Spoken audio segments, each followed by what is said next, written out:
Hello നമസ്കാരം. മഴതോരു മൂവിയുടെ ഒരു അടിപൊളി എപ്പിസോഡിൻ്റെ സ്റ്റോറി ആയിട്ട് പറയാൻ പോകുന്നത്. അപ്പോൾ എല്ലാവരും സ്റ്റോറി മുഴുവനായിട്ട് കേൾക്കാൻ സപ്പോർട്ട് ചെയ്യാം. അങ്ങനെ അലീനയെ തട്ടിക്കൊണ്ടുപോയ ഗുണ്ടകൾ അലീനയുടെ കതികിൽ ഇങ്ങനെ മുട്ടുന്നുണ്ട്. തുറക്കടി, വാതിൽ തുറക്കടി എന്നൊക്കെ പറയുന്നുണ്ട്. പക്ഷെ അലീന ആദ്യം തന്നെ ഡോറ് അകത്തു നിന്ന് കുറ്റിയിട്ടിട്ടുണ്ടായിരുന്നു. അതുകൊണ്ട് അവർക്ക് തുറക്കാൻ പറ്റുന്നില്ല. അങ്ങനെ അവരാണെങ്കിൽ പുറകിൽ വന്നിട്ട് ജനലിൻ്റെ അവിടെ വന്നിട്ട് ആക്രോശിക്കുകയാണ്. മര്യാദക്ക് വാതിൽ തുറക്കുന്നതാണ് നിനക്ക് നല്ലത് എന്ന് പറയുമ്പോൾ അലീന പറയുന്നുണ്ട്, ഞാൻ നിങ്ങളോട് എന്ത് തെറ്റ് ചെയ്തിട്ടാണ്, നിങ്ങൾ എന്തിനാണ് എന്നോട് ഇങ്ങനെ ദ്രോഹം ചെയ്യുന്നത്? ഞാൻ ഒരു തെറ്റും ചെയ്തില്ലല്ലോ. നിങ്ങൾ ആരാണ്? നിങ്ങൾ എന്തിനാണ് എന്നെ ഇങ്ങനെ തട്ടിക്കൊണ്ട് വന്നേക്കുന്നത് എന്നൊക്കെ ചോദിക്കുമ്പോൾ, നീ കൂടുതൽ സംസാരിക്കേണ്ട, ആരാണ് എന്താണെന്നൊന്നും ഞങ്ങളിപ്പോൾ പറയാൻ ഉദ്ദേശിക്കുന്നില്ല എന്ന് പറയുന്നുണ്ട്. അപ്പോൾ അലീന പറയുന്നുണ്ട്, നിങ്ങളിത് വലിയ തീക്കളിയാണ് കളിക്കുന്നത്, നിങ്ങൾക്ക് ഇനി എന്താ സംഭവിക്കാൻ പോകുന്നതെന്നൊന്നും അറിയത്തില്ല. നിങ്ങൾ ദയവ് ചെയ്ത് ആരാണ് നിങ്ങളെ ഏൽപ്പിച്ചതെങ്കിലും അവരോടൊന്ന് വിളിച്ച് പറയൂ, എന്നെ ഒന്ന് വിട്ടയക്കാനായിട്ട്. അല്ലാന്നുണ്ടെങ്കിൽ അവർക്ക് തന്നെയായിരിക്കും അതിൻ്റെ ദോഷം എന്നൊക്കെ അലീന ആ ഗുണ്ടകളോട് ഇങ്ങനെ പറയുമ്പോൾ, ഇവളോട് സംസാരിച്ച് നിന്നിട്ടൊന്നും കാര്യമില്ല, നമുക്ക് ആ വാതിലെ ചവിട്ടി തുറക്കാം എന്നൊക്കെ പറഞ്ഞ് ആ ഗുണ്ടകൾ വീണ്ടും അകത്തേക്ക് തന്നെ കയറി വരികയാണ്. ആ സമയത്ത് അലീന വീണ്ടും പറയുന്നുണ്ട്, പ്ലീസ് ദയവായി ആ ഡോറിൽ തള്ളി തുറക്കരുത്, ഞാൻ ഇവിടെ ഇരുന്നോളാം, ഞാൻ എങ്ങോട്ടേക്കും ഓടി പോകുന്നില്ലല്ലോ, ദയവ് ചെയ്ത് എന്നെ നിങ്ങൾ എങ്ങനെയെങ്കിലും ഒന്ന് രക്ഷിച്ച് തരണം, നിങ്ങൾ എന്താവശ്യപ്പെട്ടാലും ഞാനത് തരാം എന്നൊക്കെ അലീന ഇങ്ങനെ പറയുന്നുണ്ട്. അപ്പോൾ ഇവരാണെങ്കിൽ അതൊന്നും കേൾക്കുന്നില്ല കേട്ടോ. അവർ വന്നിട്ട് വീണ്ടും വാതിലിങ്ങനെ മുട്ടുകയാണ് തുറക്കാനായിട്ട്. അതേസമയം കാണിക്കുന്നത് ഗംഗേട്ടൻ നമ്മുടെ ഹോട്ടൽ റൂമിലേക്ക് എത്തിച്ചേരുന്നത് കേട്ടോ. രാജീവിൻ്റെ ശിവൻ്റെ അടുത്തേക്ക് എത്തിച്ചേരുന്നതാണ്. അപ്പോൾ ഗംഗേട്ടനെ കണ്ടപ്പോൾ ഇവരാകെ പതറി പോകുന്നുണ്ട്. ഗംഗേട്ടൻ വന്ന ഉടനെ തന്നെ ചോദിക്കുന്നുണ്ട്, നിങ്ങൾ എന്തൊക്കെയാണ് ഇവിടെ ചെയ്തു കൂട്ടുന്നത്? അലീനയെ നിങ്ങൾ എവിടെയാണ് കൊണ്ടുപോയി ഒളിപ്പിച്ച് വെച്ചേക്കണമെന്ന് ചോദിക്കുമ്പോൾ ഗംഗേട്ടൻ ഇത് എന്തറിഞ്ഞിട്ടാണ് പറയുന്നത്? ഞങ്ങൾ അലീനയെ എവിടെയും കൊണ്ടുപോയി ഒളിപ്പിച്ച് വെച്ചിട്ടില്ല, ഞങ്ങൾക്കൊന്നും അറിയത്തില്ല എന്ന് പറയാണ് രാജീവും ശിവനും. അപ്പോൾ പറയുന്നുണ്ട് ഗംഗേട്ടൻ, നിങ്ങൾ കളിക്കുന്ന കളികളൊക്കെ എനിക്ക് മനസ്സിലാവുന്നുണ്ട്, നിങ്ങൾ കരുതുന്നത് പോലെയൊന്നുമല്ല കാര്യങ്ങൾ, നിങ്ങൾ വേഗം അലീനയെ എവിടെയാണോ കൊണ്ടുപോയി ഇട്ടേക്കുന്നത് അവിടെ നിന്ന് രക്ഷിച്ചേ മതിയാകൂ, അവിടെ നിന്ന് കൂട്ടിക്കൊണ്ടുവന്നേ മതിയാകൂ, അലീനയ്ക്ക് ഒരു പോറൽ പോലും ഏൽക്കാൻ പാടില്ല എന്ന് പറയാണ്. ഗംഗേട്ടൻ എന്തിനാണ് അലീനയുടെ കാര്യത്തിൽ ഇങ്ങനെ ഇടപെടുന്നത്? അലീന വന്നത് കാരണമാണ് നമ്മുടെ വൈജി ഈ അവസ്ഥയിൽ കിടക്കുന്നത്. പിന്നെ എന്തിനാണ് അവൾക്ക് വേണ്ടിയിട്ട്, ബാലചന്ദ്രന് അവിഹിതത്തിൽ ജനിച്ച ആ പെണ്ണിന് വേണ്ടിയിട്ട് ഗംഗേട്ടൻ വാദിക്കാൻ വരുന്നത്?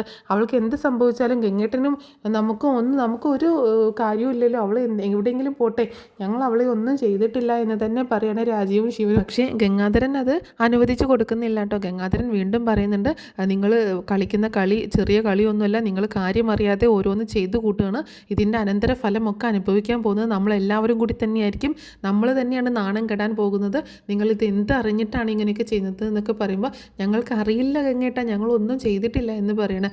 ആ സമയത്ത് ഗംഗാധരന് ഭയങ്കര ദേഷ്യം വന്നിട്ട് രാജീവിനോട് നന്നായിട്ട് തട്ടിക്കയറിയാൻ രാജീവിനെ തല്ലുകയും ചെയ്യുന്നുണ്ടാ.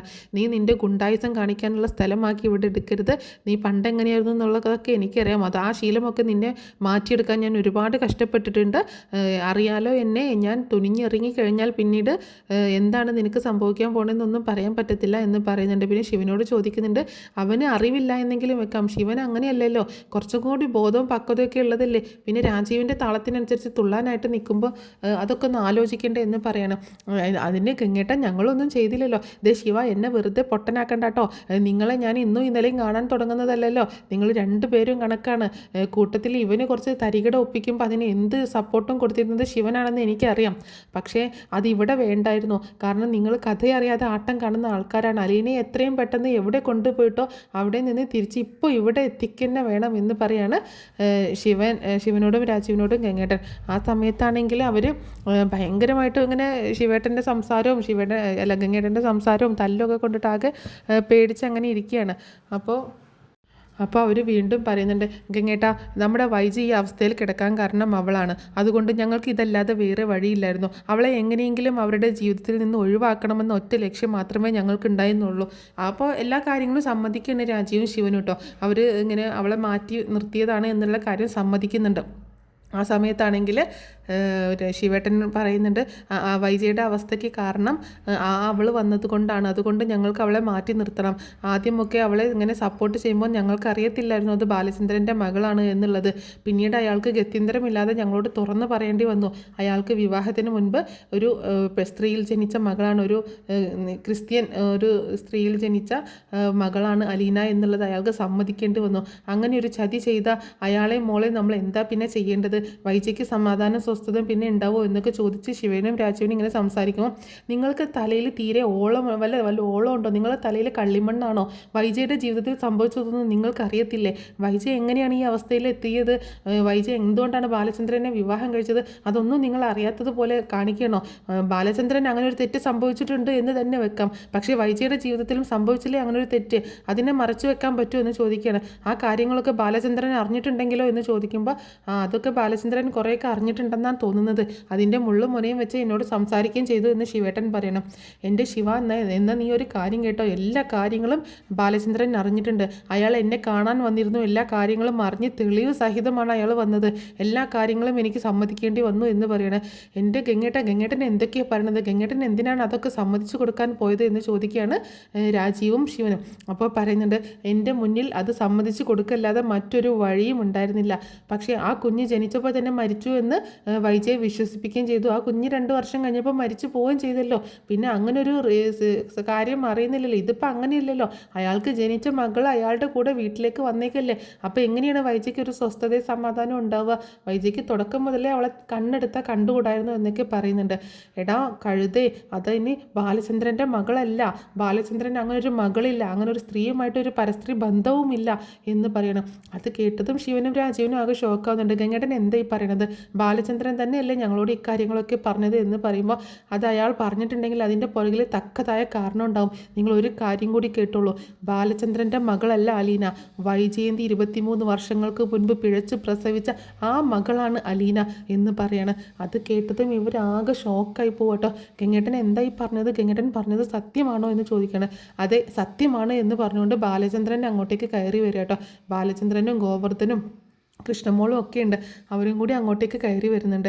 അപ്പോൾ ആകെ ഞെട്ടിപ്പോകുന്നു ബാലചന്ദ്രനെ കൂടി കണ്ടപ്പോൾ. ബാലചന്ദ്രൻ നേരെ വന്ന് രാജുവിൻ്റെ ഷർട്ടിൽ പിടിക്കുന്നുണ്ട്. എവിടെടാ എൻ്റെ മോളെ നീ എവിടെയാടാ കൊണ്ടുപോയി വെച്ചേക്കുന്നത്? എനിക്ക് ഇപ്പോൾ ഈ നിമിഷം ഒരു പോറലും പേലും ഏൽക്കാതെ എൻ്റെ മോളെ എനിക്ക് കിട്ടണം. മര്യാദയ്ക്ക് എൻ്റെ മോളെ ഇവിടെ ഒരു പോറലും ഏൽക്കാതെ ഇവിടെ കൊണ്ടുവന്ന് തന്നോ എന്നൊക്കെ പറയുന്നുണ്ട്. ആ സമയത്താണ് ഗംഗാധരൻ ഇടപെടുന്നത്. വിട് ബാലേന്ദ്ര, ഒരു കുഴപ്പം വരില്ല, അലീനെ ഇവർ ഇവിടെ എത്തിച്ചു തരും എന്ന് തന്നെ പറയുന്നുണ്ട്. അപ്പോൾ ശിവൻ മാപ്പ് ചോദിക്കണം. അതായത് ഞങ്ങൾക്കൊന്നും അറിയത്തില്ലായിരുന്നു, ഞങ്ങൾ ചെയ്ത തെറ്റിന് ഞങ്ങളോട് ക്ഷമിക്കണം എന്നൊക്കെ പറയുമ്പോൾ ബാലചന്ദ്രൻ പറയുന്നുണ്ട്, ക്ഷമിക്കാനോ? നിങ്ങളോട് ഞാൻ എങ്ങനെ ക്ഷമിക്കണമെന്നാണ് പറയുന്നത്? എൻ്റെ ജീവിതം തന്നെ മാറ്റിമറിച്ച ആൾക്കാരല്ലേ നിങ്ങൾ? എൻ്റെ ജീവിതത്തിലേക്ക് ഇത്രയും വലിയൊരു വഞ്ചന ചതി എന്നോട് ചെയ്യണമായിരുന്നോ നിങ്ങൾ എന്നൊക്കെ ചോദിച്ച് ആ പഴയ കാര്യങ്ങളൊക്കെ ഇങ്ങനെ പറയുന്നുണ്ട്. അവരാണെങ്കിൽ നാണം കെട്ട് തല കുനിച്ച് നിൽക്കുകയാണ് ബാലചന്ദ്രൻ്റെ മുന്നിൽ. ശിവനും രാജീവും ഒക്കെ ഒന്നും പറയാൻ പറ്റാത്തൊരു സിറ്റുവേഷനാണ്. ഗംഗാധരൻ ഓൾറെഡി നാണം കെട്ട് ഒക്കെ നിന്നതാണ്. എന്നാലും വീണ്ടും ബാലചന്ദ്രൻ ഇക്കാര്യങ്ങളൊക്കെ പറയുമ്പോൾ അയാൾക്കും ആ നാണക്കേടൊക്കെ ഉണ്ടാവുന്നുണ്ട്. അങ്ങനെ ആ സമയത്ത് ഇവരോട് ഇങ്ങനെ സംസാരിച്ചതിന് ശേഷം രാജീവൻ അവസാനം ആ തട്ടിക്കൊണ്ടുപോയ ഗുണ്ടകളുണ്ടല്ലോ, അലീനയെ തട്ടിക്കൊണ്ടുപോയ ഗുണ്ടകളെ വിളിച്ചിട്ട് കാര്യം പറയുന്നുണ്ട്. നിങ്ങൾ അവളെ ഒന്നും ചെയ്യരുത്, അവളെ എത്രയും പെട്ടെന്ന് തിരിച്ചു കൊണ്ടുവരണം എന്ന് പറയണം. അതെന്താ സാർ അങ്ങനെ പറയുന്നത്? അപ്പോൾ നമ്മുടെ ഡീലോ നമ്മുടെ ക്യാഷോ അതൊന്നും നിങ്ങൾ പേടിക്കേണ്ട, അതൊക്കെ നിങ്ങൾക്ക് സെറ്റായിരിക്കും. നിങ്ങൾ എത്രയും പെട്ടെന്ന് അവളെ തിരിച്ചു കൊണ്ടുവരണം എന്ന് പറയണം. അപ്പോൾ നമ്മുടെ രാജീവൻ്റെ പോകുന്ന കോളും ഇതൊക്കെ ട്രേസ് ചെയ്തുകൊണ്ടിരിക്കുകയാണ് മനു. ആരെയാണ് വിളിക്കുന്നത് എന്നൊക്കെ അന്വേഷിക്കുന്നുണ്ടായിരുന്നു. അങ്ങനെ ആ ഫോൺ വിളിക്കുന്ന ഇതൊക്കെ മനസ്സിലാക്കിയിട്ട് മനു നേരെ അലീനയെ തട്ടിക്കൊണ്ടുപോയി ആ സ്ഥലത്തേക്ക് ചെല്ലുന്നുണ്ട് കേട്ടോ. അപ്പോൾ ഒരു പോലീസ് ഓഫീസറുടെ സഹായത്തോട് കൂടിയിട്ടാണ് മനു ഈ കാര്യങ്ങളൊക്കെ ചെയ്യുന്നത്. അപ്പോൾ അങ്ങനെ മനു നേരെ അങ്ങോട്ടേക്ക് പോവുകയാണ്. അതേസമയം അവരാണെങ്കിലോ വേറെ പ്ലാൻ തയ്യാറാക്കുകയാണ്. ഇയാളിങ്ങനെയൊക്കെ പറഞ്ഞെങ്കിലും ഇവളെ വെച്ച് നമുക്ക് ബാർഗെയിൻ ചെയ്ത് കഴിഞ്ഞാൽ കുറച്ച് കൂടുതൽ കാശ് കിട്ടും എന്നുള്ളൊരു ചിന്ത ആ ഗുണ്ടകൾക്ക് വരികയാണ്. അപ്പോൾ ഗുണ്ടകളാണെങ്കിൽ പിന്നെ രാജീവിനോട് പറയുന്നുണ്ട്, തൽക്കാലം ഞങ്ങൾ ഇവളെ വിട്ടയക്കാൻ ഉദ്ദേശിക്കുന്നില്ല, എന്തായാലും ഞങ്ങൾ തട്ടിക്കൊണ്ടു വന്നില്ല, ഇനി ഞങ്ങൾ ഞങ്ങൾ ഇവളെ എടുത്തോളാം, അതല്ലാന്നുണ്ടെങ്കിൽ ഞങ്ങൾക്ക് കാശ് കുറച്ച് കൂടുതൽ തരേണ്ടി വരും എന്ന് പറയണം. ആ സമയത്ത് രാജീവൻ ആകെ ഞെട്ടിപ്പോകുന്നുണ്ട്, കാരണം ഇങ്ങനൊരു ചതി പ്രതീക്ഷിച്ചില്ല. അപ്പോൾ എന്നിട്ട് അവർ ഫോൺ വെക്കുന്നുണ്ട്. അതേസമയം മനു അലീനയെ രക്ഷിക്കാനായിട്ട് ആ സ്ഥലത്തേക്ക് ചെല്ലുകയും അലീനയെ അവിടെ നിന്ന് രക്ഷിച്ച് കൊണ്ടുവരികയും ചെയ്യുന്നുണ്ട് കേട്ടോ മനു. അപ്പോൾ അതിന് മുന്നേ തന്നെ ബാലചന്ദ്രൻ ഇവർക്ക് നല്ല മറുപടി കണക്കിന് കൊടുക്കുന്നുണ്ട്. പിന്നീട് എന്താണെങ്കിലും എല്ലാ പ്രശ്നങ്ങളൊക്കെ കലങ്ങി തെളിഞ്ഞ് അലീനയെ വീണ്ടും തിരിച്ച് വീട്ടിലേക്ക് തന്നെ കൊണ്ടുവരികയാണ് ചെയ്യുന്നത്.